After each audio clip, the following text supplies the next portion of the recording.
Bienvenidos a Sala 79, su podcast favorito. No olviden seguirme en Spotify, Spreaker, Google Podcast.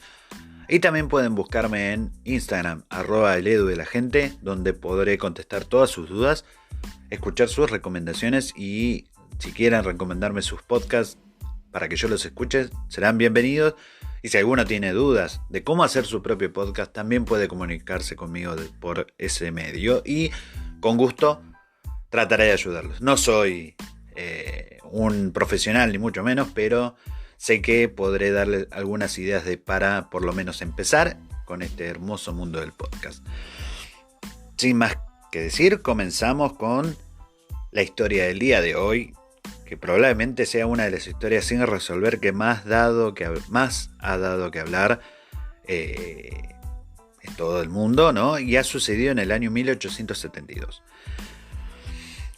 Lo ocurrido en el interior del barco mercante Mary Celeste y el destino que corrió su tripulación sigue siendo hasta el día de hoy una auténtica incógnita. Si bien ha tenido ciertas investigaciones y han dado con algunas especulaciones, la verdad no se ha sabido nunca. El 7 de noviembre de 1872, el capitán Benjamin Briggs y la tripulación del Mary Celeste, un barco mercante con un gran cargamento de alcohol, partieron del puerto de Nueva York hacia Génova, Italia. A bordo iban 7 tripulantes, seleccionados por Briggs, junto con su esposa e hija. Sin embargo, nunca llegarían a su destino. Después de partir, se sabe que el Mary Celeste luchó a través del mal tiempo, de mares traicioneros y fuertes vientos durante las 2 semanas siguientes. Luego, el 25 de noviembre, el capitán llevó a cabo lo que sería la última entrada en el registro. En ese momento, nada estaba mal en el navío. Menos de un mes después de la partida del Mary Celeste, el 5 de diciembre, el barco británico Dei Gratia se encontraba a unos 400 millas al este de los Azores, cuando los miembros de la tripulación divisaron un barco a la deriva. El capitán David Morehouse, se sorprendió bastante al descubrir que la nave no guiada era nada más y nada menos que el Mary Celeste, que había partido 8 días antes y que ya debería haber llegado a Génova. Morehouse cambió de rumbo para ofrecer su ayuda. El capitán envió una partida de abordaje al barco.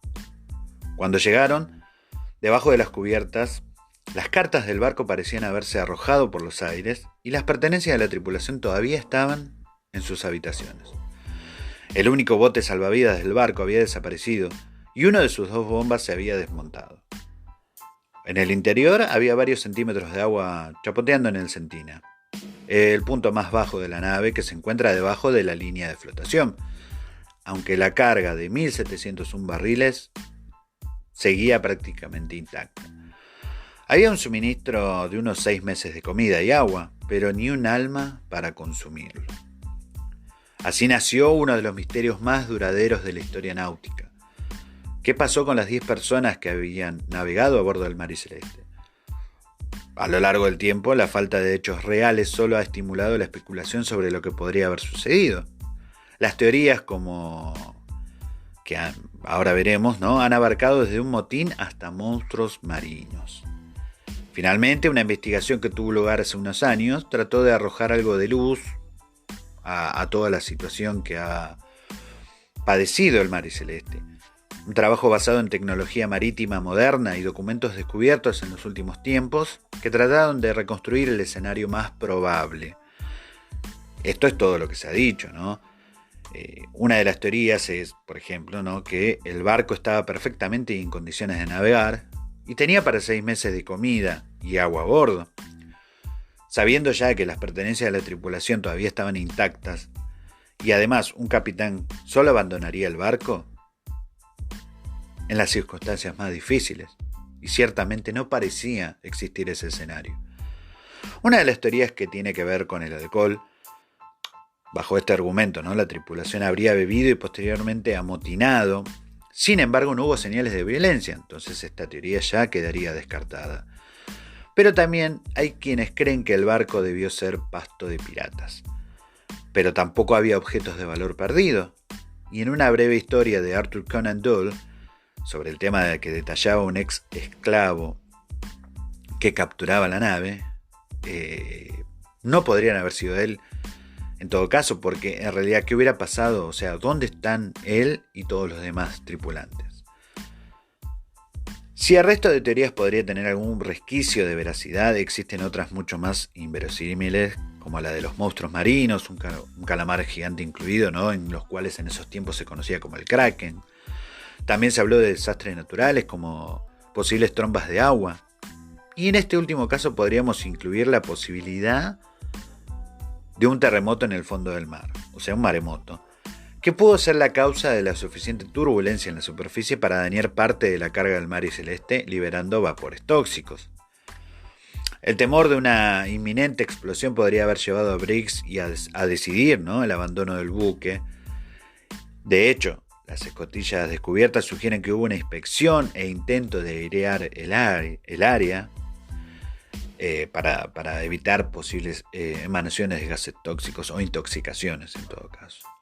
El New York Times, en su ejemplar del 9 de febrero de 1913, mencionó la posibilidad de que una filtración de alcohol a través de unos barriles fue la fuente de gases que pudieron haber provocado la amenaza de una inminente explosión en la bodega del Mari Celeste.